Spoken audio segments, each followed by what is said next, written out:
بسم الله الرحمن الرحيم والصلاة والسلام على النبي الكريم وبعد السلام عليكم ورحمة الله تعالى وبركاته. We thank Allah subhanahu wa ta'ala for giving us the opportunity to continue our lesson in Kitab AlAkhdari. This is going to be the 19th lesson under Zuhra Education Foundation. My name is Muhammad Sadis Yaqub Yalisu. Inshallah, we are going to continue from rulings on stopping during recitation. The author said, ومن وقف في القراءة ولم يفتح عليه أحد ترك تلك الآية وقرأ ما بعدها. Whoever stops during his recitation and no one was able to remind him, he leaves that verse and recite what comes next. What we are seeing here is that a situation whereby an imam forgets the next verse or forgets the continuation of the current verse he is reciting. In such situation, he is going to go to the next verse if no one reminds him. فإن تأذرت عليه ركع ولا ينزل المصحف بين يديه إلا أن يكون في الفاتحة فلا بد من كمالها بمصحف أو غيره. In a situation whereby he cannot remember the next verse, then he can just go for the bowing, he go for the ruku, and he is not allowed in such situation to look at the Quran. But if however he forgets or was not able to continue the recitation of Surah Al-Fatiha, then in such case he is allowed to look at his Quran. If in the situation whereby he recite Fatiha omitting one verse, فإن ترك منها آية سجد قبل السلام, if he leaves out one verse from the Fatiha recitation, he is going to prostrate before Salam. وإن كان أكثر بطل صلاته. But if it is more than one verse, in a situation whereby he is reciting Surah Al-Fatiha and he left 2 verses, 3 verses or so, in such case his prayer is invalid. وَمَنْ فَتَحَ عَلَى غَيْرِ إِمَامِهِ بَطَلَ صَلَاتُهُ. If he corrects recitation of a different imam other than his imam, then his prayer is invalid. وَلَا يَفْتَحُ عَلَى إِمَامِهِ إِلَّا أَنْ يَتَزَرَّ الْفَتْحَ. Even for your imam, you are not allowed to remind him or to assist him in his recitation, unless if he is the one that show wait for assistance or show or you've seen ma'ana, or in the situation whereby the imam changed the meaning. We all know that how we used to have in our masajid, whereby whenever an imam stops or stays in his recitation, the followers will ever rush in order to correct him. So this is not good.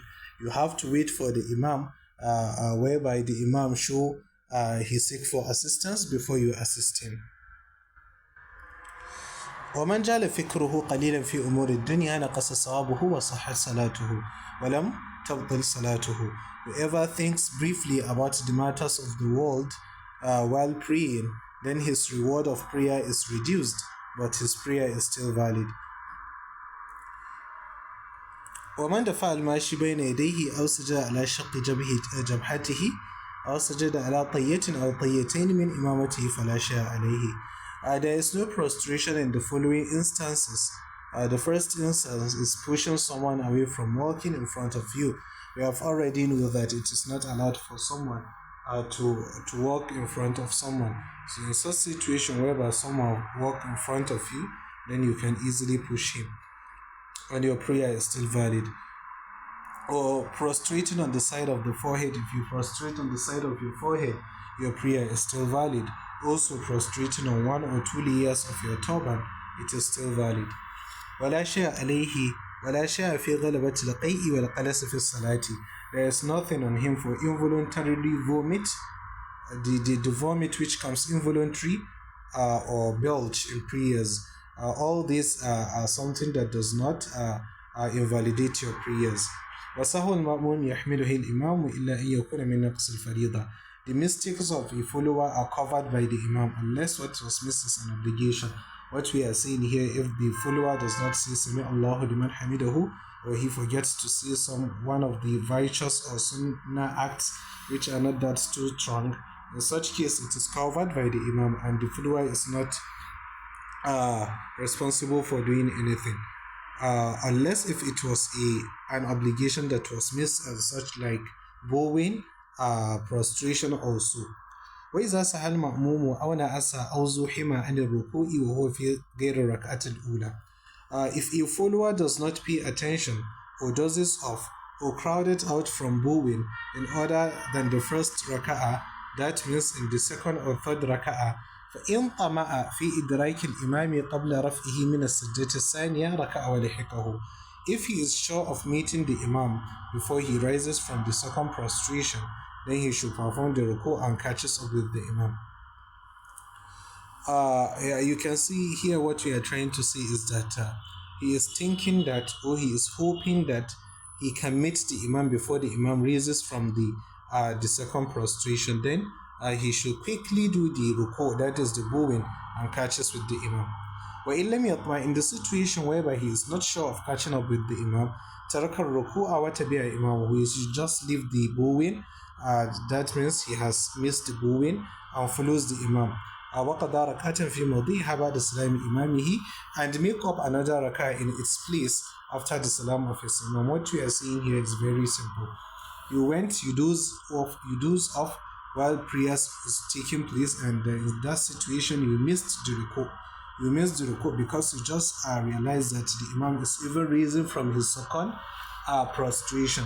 So in such situation whereby you don't have any hope of meeting the Imam after doing the bowing, you have to leave that bowing and continue the prayers from where you realize the Imam is.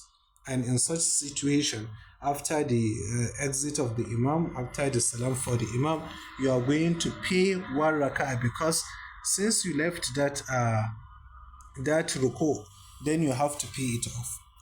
وإن سهى عن السجود أو زحم أو نعس حتى قام الإمام إلى ركعة أخرى سجد إن طمع في إدراك الإمام قبل عقد الركوع. If a follower forgets to prostrate or crowded out or dozes off until the Imam stands in the following unit raka'ah, then he should prostrate. If he's sure of meeting the Imam before he goes for bowing, this is similar to the other case. He is similar to the other case. وإلا تركه وتبع الإمام وقضى ركعة أخرى أيضا. Otherwise he leaves the prostration and follows the Imam and then makes up another rak'ah. So what we are seeing here, the other case is ruku' bowing, while this case is prostration, because they are all obligatory acts. So if you miss them, you are not hoping to meet the Imam after doing them, then in such case you are going to pay another rak'ah in its place. The one that you missed the ruku' or the sujud is now invalid. وحيث قدر ركعته فلا سجود عليه إلا أن يكون شاكا في الركوع والسجود. But whenever he has to make up a rak'ah, then he does not have to prostrate either after the salam, unless he is doubt about the ruku' or prostration, because we can easily say that maybe here we can see that he has added another rak'ah, making them 5. But one of the rak'ahs does not have a ruku' or sujud. So, but in this case, you don't have to do sujud al-ba'di, which we may think that is supposed to take place. Alhamdulillah.